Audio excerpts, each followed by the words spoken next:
Hi friends, welcome back. तो friends, आज का जो वीडियो है ना, टाइटल पढ़ोगे ना, पता चलेगा। टाइटल है look at these remarkable proofs and decide if you still want to call Ramayan and Mahabharata myth. तो मैंने कहा था ना, कमाल का टाइटल है, तो मुझे लगता है काफ़ी इंटरेस्टिंग होगा। तो फ्रेंड्स, जल्दी से स्टार्ट करते हैं वीडियो। पर उससे पहले अगर आप हमारे चैनल पर नए हो और आपने अभी तक सब्सक्राइब नहीं किया है, तो जल्दी से सबसे पहले नीचे सब्सक्राइब के बटन को क्लिक कर लो, साथ में जो बेल आइकन है उसको भी क्लिक कर लो, ताकि आपको हमारे इस टाइप के अमेजिंग वीडियोस के नोटिफिकेशन मिल जाए जैसे हम उन्हें अपलोड करें। और यस फ्रेंड्स, वीडियो देखने के बाद अगर पसंद आए तो कर देना लाइक और करना शेयर इस वीडियो को अपने फ्रेंड्स और फैमिली के साथ। तो चलो फ्रेंड्स, जल्दी से स्टार्ट करते हैं आज का ये वीडियो। जिसे हम आज इतिहास कहते हैं, शायद भविष्य में वो मिथ्या होगी, और जिसे आज हम मिथ्या कहते हैं वो किसी ज़माने में इतिहास था। वर्ष 2017 में हार्वर्ड विश्वविद्यालय में Indian religions through their narrative literature के शीर्षक वाले कोर्स में रामायण और महाभारत जैसे महाकाव्यों पर पढ़ाए जाने की खबरों ने तूल पकड़ा था। उस समय की कोर्स कोऑर्डिनेटर एनी ई मोनियस के अनुसार भारतीय महाकाव्य काफी लंबे और जटिल विचारधाराओं से जुड़ा है, जो मानवता के अनुभवों के हर कोण को दर्शाता है। जहां महाभारत युद्ध और उसके दुष्परिणामों पर आधारित एक महाकाव्य है, तो वहीं रामायण प्रेम की एक अनूठी गाथा है। लेकिन दुख की बात तो ये है कि आज भी इन दोनों महाकाव्यों के अस्तित्व पर सवाल उठाए जाते हैं। रामायण और महाभारत जैसे प्रसिद्ध महाकाव्यों के ऐतिहासिक अस्तित्व के पक्ष और विपक्ष दोनों को ही लेकर लोग काफी मुखर रहे हैं। मैं नहीं जानता कि आप किस वर्ग से आते हैं, पर मेरा तो यह मानना है कि रामायण और महाभारत काल्पनिक नहीं हो सकते, बल्कि ये अविश्वसनीय कथाओं का एक अविस्मरणीय चित्रण है। हजारों पात्रों से भरे महाभारत का कोई इतिहास न हो, ऐसा संभव ही नहीं। ये वास्तव में दुखद है कि जिस देश में रामायण और महाभारत जैसे महाकाव्यों के होने के साक्ष्य अयोध्या, मिथिला, पांचाल, कोसल, द्वारका, अंग, मगध, काशी, माद्र, चित्रकूट, किष्किंधा और कुरुक्षेत्र जैसे राज्यों में मिलते हों, फिर भी उसके अस्तित्व और सत्यता पर सवाल उठाया जाता है। उसे मात्र मिथक माना जाता है। इन्हीं साक्ष्यों की गहराई में जब मैं गया तो पाया कि महाभारत और रामायण प्राचीन भारतीय इतिहास का एक अभिन्न हिस्सा है, ना कि मिथ्या। जैसा कि रामायण में राम सेतु का उल्लेख है, वो वास्तव में मानवों ने अपनी खोज में ढूंढ भी निकाला।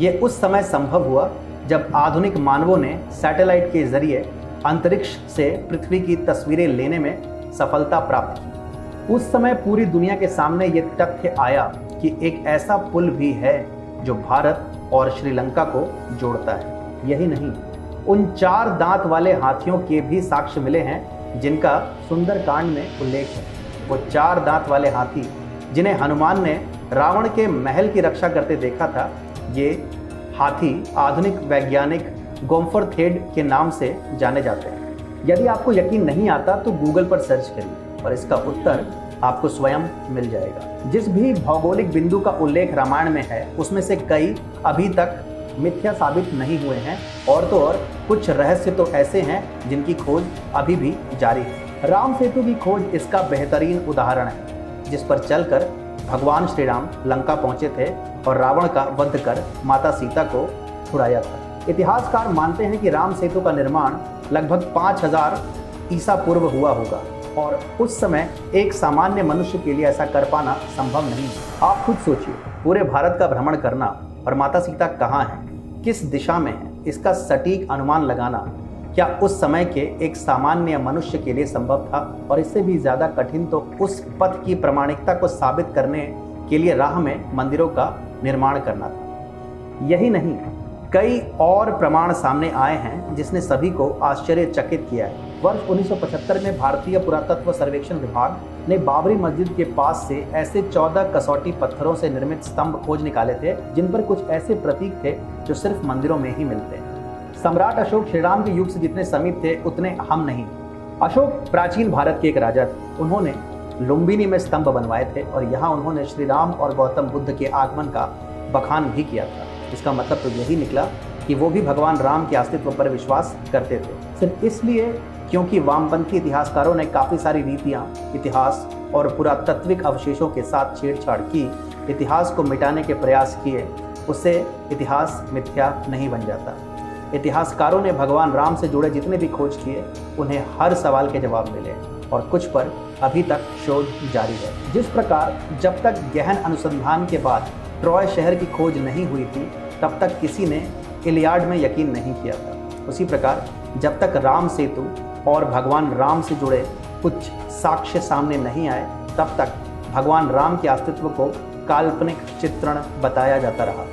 आज भी भगवान राम के जन्म को लेकर कई सवाल उठाए जाते हैं, लेकिन इसका जवाब भी वैज्ञानिकों ने ढूंढ निकाला। रामायण में श्री राम की जन्म तिथि को कुछ इस प्रकार विस्तृत किया गया है। श्री राम चैत्र मास के शुक्ल पक्ष के नवमी की तिथि को धरती पर अवतरित हुए थे। उस समय चंद्र का नक्षत्र पुनर्वास था और सूर्य, मंगल, शनि, बृहस्पति और शुक्र क्रमशः मेष, मकर, तुला, कर्क और मीन राशि में थे। कर्क का लग्न था और बुध और चंद्र एक साथ चमक रहे थे। ये बात साबित भी हुई। प्लानिटोरियम सॉफ्टवेयर के अनुसार भगवान राम का जन्म 7130 वर्ष पूर्व अर्थात 10 जनवरी 5114 ईसा पूर्व हुआ था और उस समय 12:25 पर आकाश में वैसा ही दृश्य था जो कि वाल्मीकि रामायण में वर्णित है। नक्षत्रों की कुछ ऐसी ही स्थितियां महाभारत में भी वर्णित हैं। जब उनका उपयोग किया गया तो पता चलता है कि भगवान श्री कृष्ण 21 जुलाई 3228 ईसा पूर्व को पैदा हुए थे। ऐसे में ये प्रश्न उठता है कि ये दोनों तिथियां कोई ऐसे वैसे आंकड़े तो हो नहीं सकते, क्योंकि हमें इतना तो अवश्य पता है कि श्री राम श्री कृष्ण से पहले आते हैं और केवल एक तिथि को बताने के लिए ऐसे ग्रह और लग्नों की कल्पना नहीं की जा सकती। सॉफ्टवेयर के अनुसार असल तारीखों में थोड़ा अंतर होता है, परंतु जब हम हजारों सालों की बात करते हैं तो ये अंतर इतने बड़े नहीं लगते।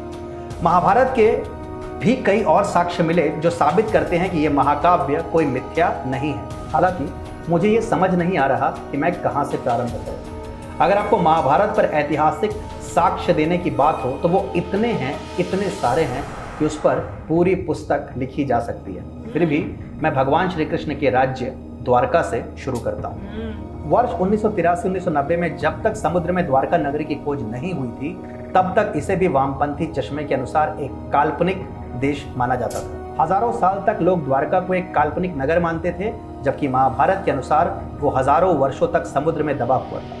इसका पता नहीं चलता अगर समुद्र में इसकी खोज ना हुई होती। महाभारत के अनुसार एक विशाल बाढ़ में द्वारका डूब गया था और हमने 1983 तक समुद्र के अंदर खोजने की मेहनत भी नहीं की। हालांकि ये केवल द्वारका की बात नहीं है। महाभारत में ऐसे 35 जगह अंकित हैं जिन्हें पुरातत्व विशेषज्ञों ने काफी मेहनत के बाद खोज निकाला। इंद्रप्रस्थ, हस्तिनापुर और महाभारत में वर्णित बाकी जितने शहर बताए गए हैं वो आज भी फल फूल रहे हैं। यूनानी इतिहासकार मेगास्थनीज ने लिखा था कि चंद्रगुप्त श्री कृष्ण के वंश में 138वें सम्राट थे। फिर वर्णन आता है उस क्षेत्र का जिसके बारे में कुछ ऐसी पंक्तियां लिखी हुई हैं।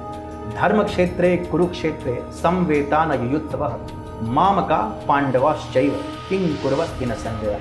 अर्थात कुरुक्षेत्र का, जहां पर महाभारत का विशाल धर्म युद्ध लड़ा गया था। हालांकि युद्ध की तिथि को लेकर कई मतभेद हैं, पर आज भी कई इतिहासकार इस बात से सहमत हैं कि कुरुक्षेत्र में महाभारत का युद्ध संभवतः 3102 ईसा पूर्व में लड़ा गया था। इस युद्ध के प्रमाण तब भी मिले थे जब कुरुक्षेत्र में खुदाई के दौरान लोहे के भाले और तीर निकले, जिन्हें थर्मोल्यूमिनेंस परीक्षण के जरिए 3100 ईसा पूर्व के समय का बताया गया था, जो कुरुक्षेत्र में हुए महायुद्ध को लेकर बताई गई तिथि के बिल्कुल आसपास है। आपको ये जानकर और भी ज्यादा आश्चर्य होने वाला है कि रामायण और महाभारत, विशेषकर महाभारत के समय में भी परमाणु बम हुआ करते थे। मैं जानता हूँ आपको यह हास्यास्पद लग रहा होगा, आपको हंसी आ रही होगी और आपको शायद वीडियो बंद करने का भी मन हो रहा होगा। आपको लग रहा होगा कि ये कोई धर्मांध व्यक्ति है जो अपने धर्म को सिद्ध करने के लिए कुछ भी बोले जा रहा है, लेकिन कृपया थोड़ी देर तक मेरे साथ बने रहिए। महाभारत में ब्रह्मास्त्र का विवरण कुछ इस प्रकार है। 10,000 सूर्यों के बराबर आग और धुएं का धधकता गोला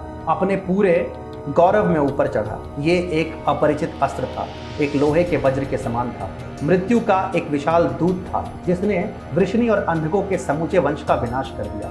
लाशें इस तरह जल गईं कि उन्हें पहचानना असंभव हो गया। इसका पता तब चला जब कुरुक्षेत्र में एक खुदाई के दौरान ऐसे पत्थर मिले जो हजारों साल पहले रेडियो एक्टिव एनर्जी के संपर्क में थे। आज हम सभी मौर्य, गुप्त और ऐसी अन्य प्राचीन वंशों को इसलिए स्वीकारते हैं क्योंकि यह यूनानी इतिहास के समकालीन था। ऐसे में सवाल उठता है कि क्या यूनानियों से पहले हमारा कोई इतिहास नहीं था? क्या हमें अपने इतिहास पर केवल इसलिए विश्वास नहीं होगा क्योंकि आधी दुनिया उस समय पढ़ना या लिखना नहीं जानती थी? 400 वर्ष पहले हमें महाभारत और रामायण में विश्वास करने में कोई परेशानी नहीं थी, पर लगभग 250 वर्षों की गुलामी, वामपंथी विचारधारा और विषैले पुस्तकों ने हमें अपनी ही इतिहास को और उसकी सार्थकता पर प्रश्न उठाने के लिए विवश कर दिया।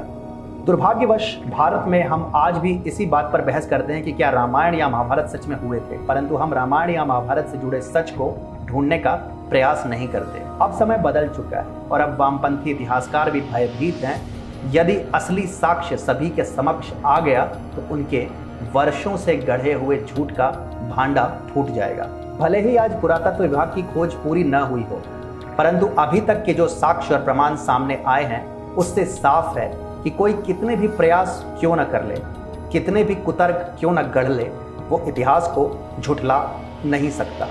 अंततः जैसा मैंने पहले कहा था, पुरातत्व के साक्ष्यों के अभाव का अर्थ यह नहीं है कि महाभारत और रामायण से जुड़े इतिहास का कोई अस्तित्व ही नहीं। वास्तव में रामायण और महाभारत कोई मिथ्या नहीं, बल्कि इतिहास था जो सच में इसी देश में, इसी भारतवर्ष में हुआ था। जय श्री राम, जय श्री कृष्ण। बहुत ही अच्छा वीडियो था और हमने शायद पहले भी ऐसा एक देखा है जिसमें यही बात की गई थी कि रामायण और महाभारत जो हैं वो सच्ची कथाएं थी। वो ऐसा नहीं था कि किसी ने कोई नॉवल लिख दी हो, जब हम पढ़ते हैं बोलते हैं जी ये तो नॉवल है, ऐसी बात नहीं है। एक्चुअली उस ज़माने में वो हुआ था। अब उसकी थ्योरी ये होती है, मान लीजिए आज एक इंसान जो है कोई नोटबुक लिखता है, अब अगर उसमें सच्चाई नहीं है तो कोई उस नोटबुक को नहीं मानेगा, तो वो कभी भी मशहूर जो है टेक्स्ट बुक नहीं मानी जाएगी। लोग बोलेंगे तो बकवास है, फेंक देंगे। तो इतने साल से रामायण और महाभारत कैसे प्रिजर्व हो रही हैं, इसका मतलब जब ये सब हुआ होगा उसी समय किसी ने लिखा होगा और लोगों ने पढ़ के कहा होगा हाँ ये सही है, और उन्होंने कहा होगा बिल्कुल सही है, ये अच्छी बुक है, हमें पता ही है। और जैसे जैसे आगे चलता गया वो चीज़ें आती गई, क्योंकि जब आप पहली बार कोई किताब लिखते हैं और उसमें मान लीजिए सब गलत मलत है तो कभी पॉपुलर हो ही नहीं सकती बुक। मेरा तो ये सोचना है। दूसरा जो है प्रूफ निकल के आया। अगर मान लीजिए बंदा बोल भी दे चलो किसी ने लिखी, बहुत पॉपुलर हो गई और वो चलती आई, मगर फिर भी प्रूफ आ गए। द्वारिका का एक तो स्ट्रेट फॉरवर्ड प्रूफ है, और ये भी सही कह रहे थे कि इतने समय से इन्वेस्टिगेशन नहीं हुआ था, होना चाहिए था। और जैसे हमने एक और वीडियो किया था द्वारका का, वो सिर्फ कहते 70 फीट नीचे उनको चीज़ें मिल गई। वो 70 फीट तो कुछ भी नहीं होता। तो मतलब आप 70 फीट नीचे जाइए, आपको चीज़ें नज़र आ रही हैं छोटी छोटी, और डीपर जाएंगे तो आपको पूरी नज़र आएगी। तो मेरे ख्याल से ये बहुत बड़ी डिस्कवरी है कि वाकई ही ये सब चीज़ें सत्य हैं। उसके बाद जो है, जो ये बोल रहे थे भगवान राम का जो पुल बना था इंडिया से श्रीलंका जाने के लिए, उसमें भी हमने एक वीडियो किया था जिसमें कह रहे थे कि ऐसे पत्थर मिल चुके हैं कि आप वो पत्थर लीजिए, उसको पानी में फेंकिए, वो फ्लोट करता है। तो ऐसा कैसे पत्थर हो गया जो पानी में फ्लोट करता है? और उनको बोले ऐसे पत्थर कई मिले हैं जो वहाँ पे फ्लोट करते हैं। इसका मतलब ये था कि उस समय ऐसे बींग्स थे जिनमें इतनी शक्ति थी कि आप उनका नाम लिखिए और वो ट्रांसफॉर्म हो जाती थी चीज़, और वो फ्लोट करने लगती थी। और जो शस्त्र बोल रहे हैं कि जैसे वो कह रहे हैं कि ब्रह्मास्त्र था, वो एक न्यूक्लियर वेपन की तरह था, वो बिल्कुल सही है। जितनी इंटेंसिटी वो कह रहे हैं वो आजकल के टेस्ट उससे शायद कम हो गए। तो इसका मतलब डेफिनेटली ये सत्य है कि ये सब चीज़ें जो थी पहले थी। और इनका कहना ठीक है कि पहले जब अशोका थे और जैसे बोल रहे हैं पुराने ज़माने के किंग्स थे, हिंदू किंग्स थे, उसके बाद जो है मुस्लिम इन्वेडर्स आते हैं, तो 700 साल तक मेरे ख्याल से उनका चलता है राज, और उसके बाद जो है फिर ब्रिटिश आते हैं। तो अब देखिए कोई 1000 साल का गैप आता है। 700 सिर्फ मुगल नहीं मगर मुस्लिम इन्वेडर्स और भी ऐड करिए तो 700 और यहाँ पे 200-300 ब्रिटिश के, तो 1000 साल। तो 1000 साल का गैप है जिसमें आप किसी के नीचे काम कर रहे हैं। अगर किसी के नीचे काम कर रहे हैं तो आपको मौका नहीं मिला अपनी संस्कृति को एक्सप्लोर करने का, आपको मौका नहीं मिला रिसर्च करने का। और एक बार मैंने पहले भी ये कहा था कि इंडिया जो है रिसर्च में कैसे नीचे हो गया, जबकि और यूरोप की कंट्रीज़ ऊपर उठती गई, क्योंकि जब इन्वेडर्स आते हैं तो वो अपना एजेंडा लेके आते हैं और नॉर्मल जो चीज़ें जिसमें अगर इन्वेडर नहीं आते, आपने रिसर्च की होगी, वो रुक जाती। जैसे बोल रहे थे कि नालंदा यूनिवर्सिटी थी, तो नालंदा यूनिवर्सिटी उस ज़माने की इतनी महान यूनिवर्सिटी थी, तो आगे क्यों नहीं बढ़ी? आज वो इतनी महान क्यों नहीं हुई? क्योंकि बीच में इन्वेडर्स आ गए, सब काम ख़त्म हो गया और बिल्कुल ही मतलब आप कह सकते हैं जाहिलपुना आ गया लोगों में, पढ़ाई ख़त्म हो गई, रिसर्च ख़त्म हो गई, लोग अपने को बचाने में लग गए, किसी तरीके से जीने लग गए और बुरी चीज़ें भी वहाँ से आई। और उसके बाद जो है अब देख रहे हैं 1000 साल के गैप के बाद आप भूल चुके हैं, आप सोच रहे नहीं जी भगवद गीता और जो महाभारत है, रामायण है, सिर्फ एक बुक ही है और ये एक फिक्शनल स्टोरी है, फिक्शन है जी ये। मगर ये मैं इनकी बात से एग्री करता हूँ। द्वारिका के जब आपको मिले आर्टिफैक्ट्स से तो क्लियर हो गया है कि ये फिक्शन नहीं है। अगर आपने वो 1000 साल के गैप में और मेहनत करके रिसर्च की होती तो आपको बहुत कुछ पता चल जाता। अभी ये सब इन्वेडर्स आए थे, उन्होंने बहुत चीज़ें तोड़ भी दी, तो इसकी भी एक बड़ी प्रॉब्लम है कि चीज़ें टूट टाट गई। अब जो है वापस लाने बहुत कुछ खो गया, लाइब्रेरीज जला दी गई, चीज़ें तोड़ दी गई, तो बहुत नॉलेज जो है वो ख़त्म हो गई। जब हम बहुत साल पहले जब वहाँ पे गए थे बाली, तो हम भी बड़े अमेज हुए थे कि बाली में इतने दूर दूर आपको शिव जी के मिल रहे हैं, विष्णु जी के मिल रही हैं आइडल्स, इतनी दूर, मतलब यहाँ तक इतनी ह्यूज पूरा रेन था। कंबोडिया में भी आपको एंगोर वैट टेम्पल नज़र आता है। तो मतलब इतनी महान संस्कृति थी वो इन्वेडर्स की वजह से 1000 साल के अंदर मतलब काफ़ी लॉस हुआ। और वो ये कह रहे हैं और मैं एग्री कर रहा हूँ किसी तरीके से। तो यही है कि अब जो है इंडिया वापस आ रहा है, तो डेफिनेटली इंडिया को रिसर्च करनी चाहिए और जहाँ जहाँ पॉसिबल है वहाँ पे पता करना चाहिए कि वाकई ही और क्या क्या मिलेगा आपको, इस टाइप की चीज़ें और क्या क्या मिलेंगी। हो सकता है कभी कहीं एक्सकवेट करें तो सुदर्शन चक्र टाइप का कोई उनको मिल जाए, उस टाइप का कुछ चीज़ें मिल जाए जिसकी हो सकता है उसमें पावर ख़त्म हो गई हो, मगर उस टाइप का मिले तो आप कहेंगे हाँ बिल्कुल ये इस टाइप का वेपन से। तो बहुत कुछ अगर इन्वेस्टिगेट करें तो मिलेगा। और स्पेशली इनको टेम्पलों से शुरू करना चाहिए, जहाँ टेम्पल में लोगों को इजी लग रहा है कि इम्पॉसिबल है, वहाँ से शुरू करना चाहिए और धीरे धीरे आगे बढ़ना चाहिए। हमने कई सारे किए हैं जिसमें वो दिखा रहे हैं कि टेम्पल का इतना बड़ा रॉक है जो हिलता है, तो बहुत सारी मतलब मिस्ट्रीज हैं जिनको सॉल्व किया जा सकता है। हमने एक वीडियो वो भी तो किया था कि अफगानिस्तान में कहाँ पे वो मिला था, उनको एक विमान मिला है। हाँ, और वो भी हमने किया था, वो भी किया था कि उड़ने वाले विमान बने। हाँ, और एक मिला भी है उन्हें, और जो देखने जाता है वो मर जाता है। हाँ, और फिर हमने एक और वीडियो किया था जिसमें उन्होंने बताया था कि श्रीलंका में उनको काली मिट्टी हुई है, जहाँ पे लंका जलाई थी वो पूरा काला है, बाकी आसपास बिल्कुल ठीक है। तो ये सब प्रूफ्स हैं। और वो भी था कि जहाँ पे हनुमान जी पूरी पहाड़ी लेके गए थे, हाँ वो पहाड़ वो अलग सा ही पहाड़ है, बाकी ऐसा कुछ है बीच में आप देखते हैं पहाड़ी जिसमें पूरी सॉइल भी अलग है, हर चीज अलग है, प्लांटेशन अलग है, तो वही कह रहे हैं यहाँ से आ ही नहीं सकती, हाँ, कहीं से और कहीं है ही नहीं आसपास उस टाइप की। तो इतने प्रूफ्स हैं, तो उसके बाद क्वेश्चन पूछने का तो सवाल उठता ही नहीं है।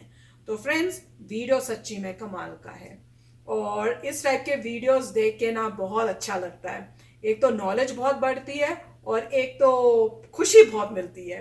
तो फ्रेंड्स आशा करते हैं आपको भी ये वीडियो देखने में मजा आया होगा, अच्छा लगा होगा। तो चलो चलते हैं, मिलेंगे नेक्स्ट वीडियो में जल्दी। Till then take care and bye bye.